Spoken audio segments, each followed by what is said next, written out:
"What a beautiful day," said Chip one spring morning. "I'll say," agreed Dale. "Good morning, Mrs. Birdsley," he called to the bluebird sitting on a nearby nest. "How are your eggs coming along?" "Just fine, thank you," chirped Mrs. Birdsley. "They'll be hatching any day now." As Mrs. Birdsley lifted a wing to check on her eggs, the sky suddenly grew dark. Chip and Dale looked up and saw a terrifying sight. Huge rats soared through the sky on hang gliders. "Watch out!" Dale cried as a rat swooped down past Chip's head. The rats began snatching the birds' nests. Miss Birdsley and the other birds tried desperately to fight off the rats and protect their eggs. Chip and Dale ran to help the birds, but it was no use. They were no match for the ferocious rats. Then, just as suddenly as they had appeared, the rats flew off, taking the nests and the eggs with them. The birds stared off into the sky as the rats disappeared. "What shall we do?" cried Mrs. Birdsley. "How will we ever get our eggs back?" Chip put his arm around Mrs. Birdsley. "Don't worry, Mrs. Birdsley. We'll find your eggs, and we'll bring them home safe and sound." Then Chip turned to Dale and said, "This sounds like a job for the Rescue Rangers. Organize the troops." Dale found Monterey Jack, Zipper, and Gadget and brought them back to headquarters to make plans. "Okay, Rescue Rangers," said Chip. "Let's spread out over the city and search for the eggs. I'll take the south side, and Monterey Jack, you look on the north side. Zipper, you cover the west side, and Gadget, you take the east side." "What about me?" asked Dale as everyone began to leave. You search the middle," Chip called over his shoulder.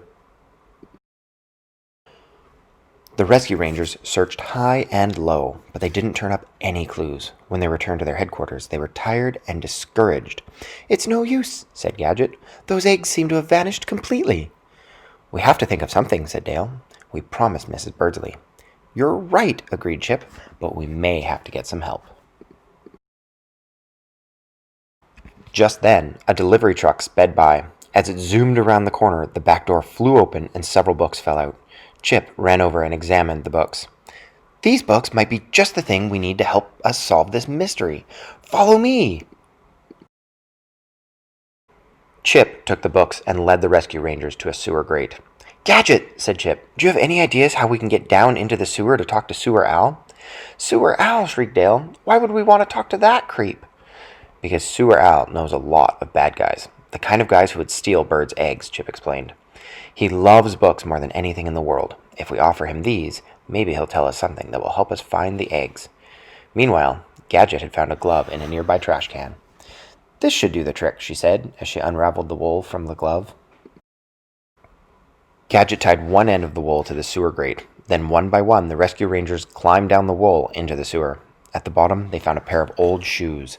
The Rescue Rangers hopped into one shoe and floated off to look for Sewer Al. It wasn't long before they found Sewer Al's home. Chip knocked on the door. "Yoo-hoo, Sewer Al, can you come out and talk to us?" Sewer Al opened the door to his house and hissed at the Rescue Rangers. "Scram!" he said. "Go away! Beat it!" "Okay, we'll leave," said Chip. "We just thought you might want these books of ours, but if you're too busy—" "Give them to me!" said Sewer Al as he tried to grab the books. "Not so fast," said Chip, holding on to the books. "We have a question to ask you. What do you know about huge rats who fly on hang gliders and steal birds' eggs?" Sewer Al looked around nervously. "I do seem to recall being hired by somebody to steal hang glider kits from a hobby store," he said. "Now give me the books." "Not until you tell us who hired you," Chip demanded. "Oh, all right," snapped Sewer Al. "It was Fat Cat." The Rescue Rangers didn't waste any time. Chip gave Sewer Al the books, and they raced back to headquarters. "We'll need a plane," Chip said to Gadget, "and we'll need to bring along emergency gear. I have a feeling Fat Cat isn't going to be too pleased to see us." Gadget collected some aluminum cans, old batteries, and other scraps from the garbage cans in the park. In no time at all, she'd built a plane big enough for all the Rescue Rangers. Dale looked uncertain as he climbed into the rickety plane. "Are you sure this will work?" "Of course it will," exclaimed Gadget. "Well, it should work, although I did have a problem with the engine." "Never mind," said Chip. "We've got to hurry."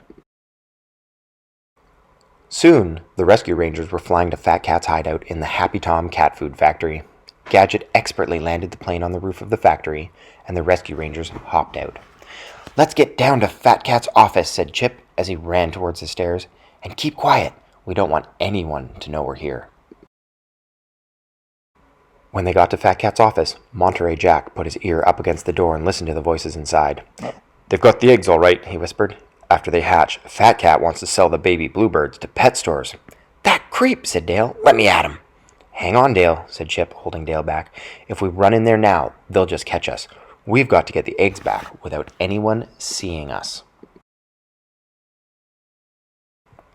Suddenly, the office door opened. The rescue rangers pressed their backs against the wall as Fat Cat's gang came running out to do an errand for their boss. "That was close," said Chip when the gang was out of sight. "Now's our chance to sneak in." Fat Cat was sitting in the office alone, counting his money. The rescue rangers tiptoed in and hid under his desk. Chip spotted the bird's nest on a windowsill.